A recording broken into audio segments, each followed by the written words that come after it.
Hey everyone, Eric Watson here, freelance writer, player of games, writer of words, recorder of videos, and tabletop role-playing aficionado. Welcome to another DM's Guild review, my written and video view series. Take a look at the adventures and supplemental material at the Dungeon Masters Guild website.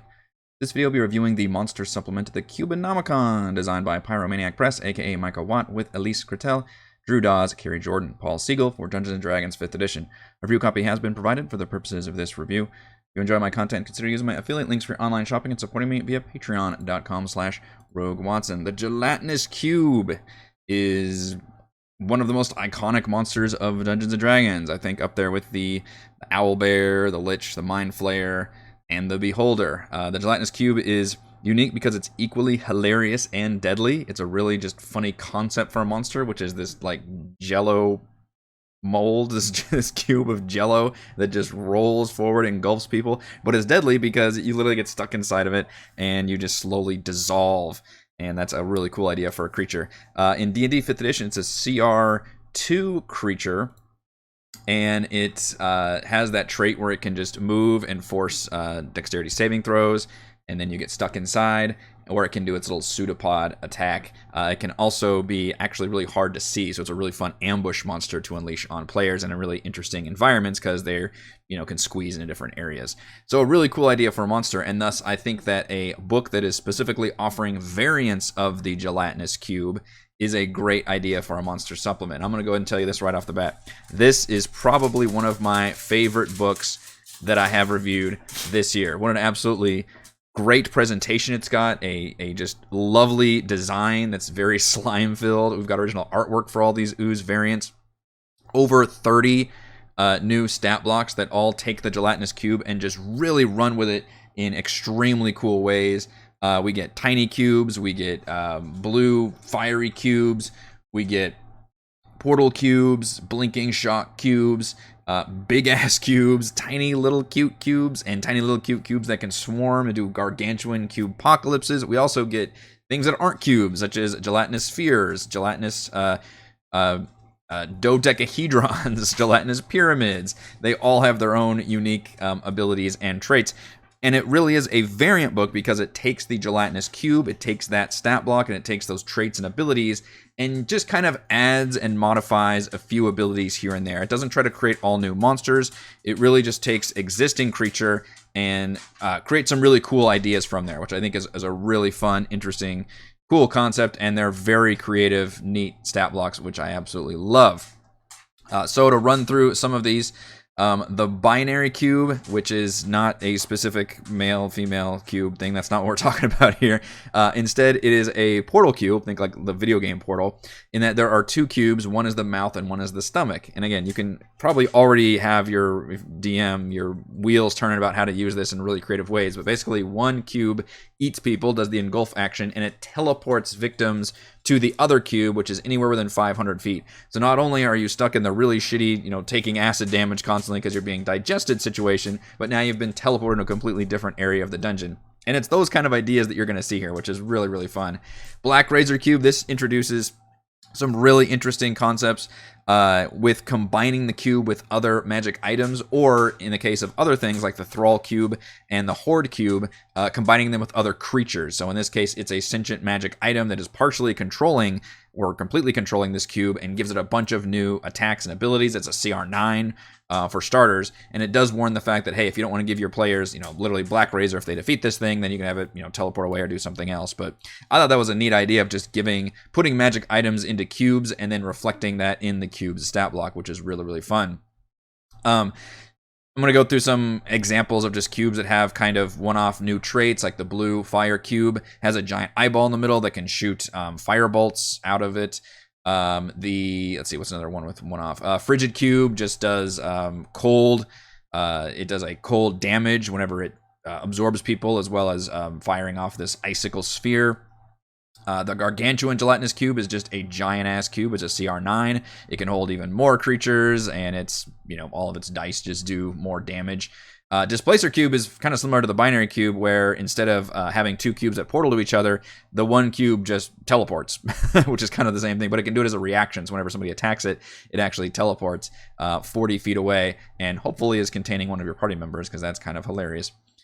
The gelatinous bubble is a fun use of using little minions where they pop and explode and deal acid damage, very, very small. And the variety here is you get all the way down from CR 1/8, which are tinier, maybe they'll be easier slight oozes, all the way up to CR 20. So again, that original gelatinous cube is only a CR 2, which limits your usefulness, although it's a very odd way of balancing a creature because it can be very, very powerful or not powerful enough, depending on if your creature's like, see it from a distance or something. It kind of relies on its ambush to be able to really be dangerous. The Cube Thrall and again the Horde Cube are two really fun ideas where you essentially combine a cube with a creature. So in the case of the Cube Thrall, Mind Flayers have basically taken over these cubes and they literally ride in them and they create these special pockets of air and just not dissolving acidness in the middle of the cube. And you literally have a Mind Flayer inside that can do all of its Mind Flayer stuff, parting like the cube while it does its attacks. But you've got this cube. It basically creates like this. Functionally, it's a vehicle for Mind Flayers, which is fucking awesome and hilarious. And then similarly to that is the Horde Cube, the Host Cube. The Horde Cube is multiple host cubes. The Host Cube, which can just hold creatures, and it says, let those creatures just attack as part of the attack action, and, it just ups the CR to a 3. And the example it gives is a bunch of skeletons that can claw at you, but they can't really be targeted because they're inside the cube. So in theory, while you're being engulfed, you're also being attacked by these minions, or if you want, these minions could come out and claw at any enemies. It's using skeletons as an example. You could also use something like animated armor or flying swords, basically something that's not a real living creature because it wouldn't be, destroyed, unless you want to use that crazy cool Thrall example and have it be a really powerful creature that's, psionically controlling the actual cube. The Cubocalypse Swarm. So the little cubelets, which is a really cute, fun idea, are little tiny cubes, which again, CR 1/8, they just kind of attach to people and do a little bit of damage. You can turn that into a swarm, or you can go really crazy and turn it into a gargantuan swarm that has legendary actions and can break off mini swarms and engulf people with just all these little hundreds of cube, boxes swarm. It's just a really cute idea. The Gelatinous Pyramid can absorb spells. Literally, it absorbs up to 4 levels worth of spells. It comes with some levels of spells, and whenever it tries to absorb a spell and it's already full, anywhere from level 1 to 4, then it starts expelling spells back at you. Similar to that is the Mirror Cube, which can reflect spells back at people. Now, in terms of, I've been very, very positive on this entire supplement, and I think it's a really great idea. I love all the varieties. I do think it holds back a little too much and adheres too closely into the variant thing, and it could have spun off into just a few new stat blocks that would have been a little bit more different and a little more interesting. So take, for example, this Mirror Cube. And by the way, again, huge thumbs up to all this original artwork. Really, really cool. And we use this same hilarious, stand-in adventurer throughout. This is an example where I think it could have gone a little bit further with giving me a more interesting stat block. So the only difference this thing has versus a regular gelatinous cube is that it can reflect spells, which is still very big. It's like an almost flail snail ability right there. But other than that, it's the same engulfing thing. It's got the same pseudopod. It just rolls over people and does that. I thought it'd be kind of a missed opportunity to turn this into an even more interesting cube where, hey, because it can reflect people and everything that's on its surface, maybe it can somehow use that as like a charming system where instead of engulfing people by moving over them and using a dex save, it gets right up to people and maybe it forces like a wisdom save, or that person then has to spend their reaction to move into the cube willingly.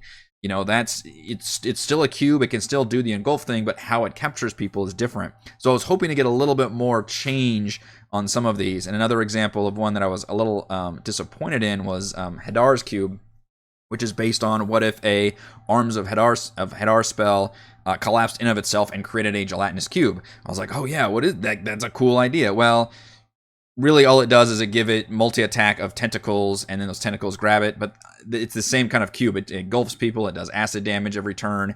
It's the same kind of concept. So again, I was a little disappointed in the fact that it's just doesn't go far enough. I thought it'd be really cool if when you went inside, you were teleported to this madness realm, and maybe you had to madness saving throws or gain exhaustion instead of necessarily just doing acid damage. So I was just hoping on some of these cubes that it would take its really cool ideas and concept and allow a few more variations on that existing stat block. But for the most part, those are only a couple cubes out of, again, over 30 different varieties. And I think the goal was to take that basic stat block and then make different variants of it. And it absolutely succeeds. There are some really great ideas, including some cool ideas on how to scale up the classic gelatinous cube into more powerful forms, because again, CR2, very deadly for tier 1. Once you get up to tier 2, you kind of have to use like multiple cubes, and then beyond that, what are you going to do other than like use this variant book basically in order to create like gargantuan cubes or something more interesting? Or make this jumping jelly, which is just literally like rolling a dice. It's this dodecahedron. In other words, it looks like a D20. Dodecahedron might be a D12, though. I think, is that 12-sided? It still engulfs people, but it has some different abilities. It can jump up and down and slam people. It can jump away and retreat. So I appreciate that it's given a few different traits, and it is a CR10. And then we've got my favorite one. Oh, I gotta go over that one too. This is the Venus Slime Trap, which is a CR9. It's basically a roper combined with a gelatinous cube. It hangs on the ceiling. You've got all the slime traits where it can engulf, but instead of rolling over people, it just grabs them with its appendages, pseudo tentacles, which are 25 feet long. It's got multiple appendages, so some of them can deal poison damage, and others grapple. And then, of course, it grabs people and reels them into its body, where it can then engulf people and do all the gelatinous cube stuff, and it's hanging on the ceiling, presumably, pretty high up in the air, so you've got multiple problems to deal with in that situation. Really, really fun idea. And then to go along with the teleporting cubes that can portal people around and basically make it more of a pain in the ass to rescue people, well, you've got the incredible shrinking cube. This one is absolutely hilarious, and the look on players' faces when this happens would be incredible, because you can already imagine what it does, right? It engulfs people, and then as soon as it does, it shrinks to 1/20th of its size as a free action, and then basically, and it gets, I believe, the disengage action as a bonus action, and then just runs like hell to escape with its victim, who also, of course, shrinks to where they're like, 3 to 4 inches tall.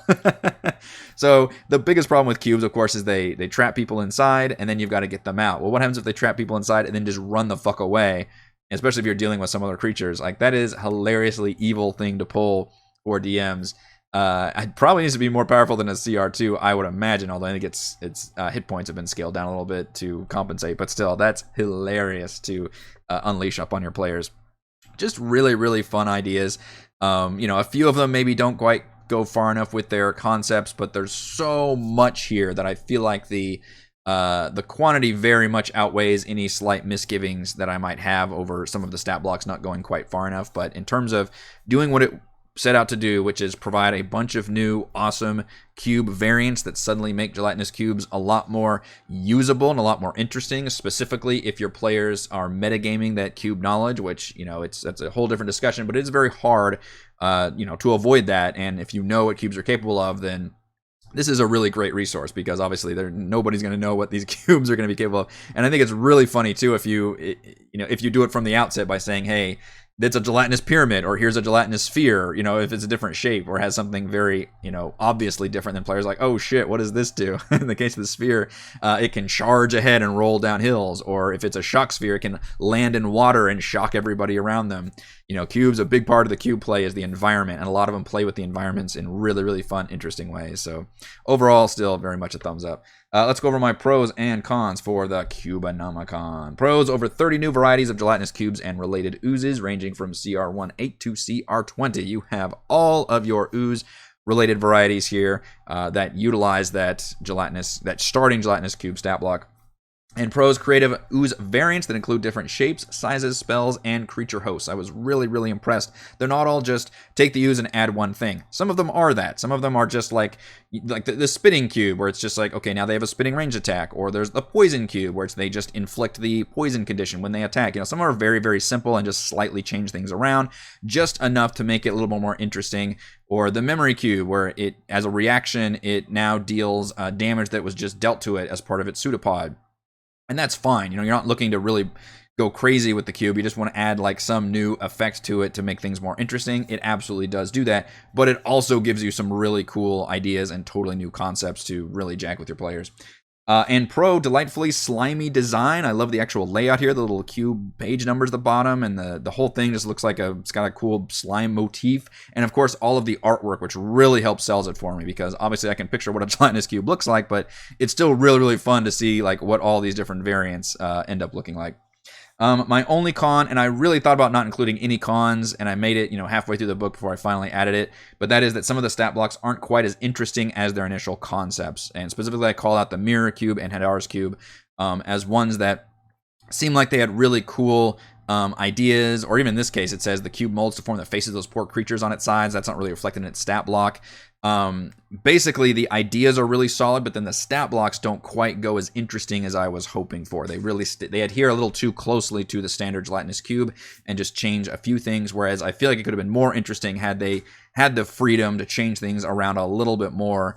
I think that would have been just the absolute perfect, but as it is, still absolutely awesome product. Final verdict, the Cubonomicon offers over 30 clever and creative varieties of gelatinous cubes, creating a gold standard for monster variant books and a must-have for ooze lovers. Thank you to everyone for watching this video review. You can see my written review at roguewatson.com. You can watch more reviews and follow our own D&D adventures here on my YouTube channel. You can support my work at patreon.com/roguewatson. Shoutouts to Platinum patrons Joe, Will, Tiny Dancer, Wizard, Princess, Christopher, Thomas, Captain Mike, Adam, Aiden, Stan, Nathan, Alex, Chad, Alexander, Dan, Daniel, Cam, and the Quizats, Hatterack. And gold patrons RPG, Papercrafts, Charming Grenade, Pretty Boy, and Yuma, Dead Lizard, Lion, Sam, Ross, Olympus, Buds, Drome, Sklenian, Nick, Farty Mc, Butterpants, Blood Angel, Ronus, Baboon, Nathan, Fast Like a Tortoise, and James. Thank you all very much for your support.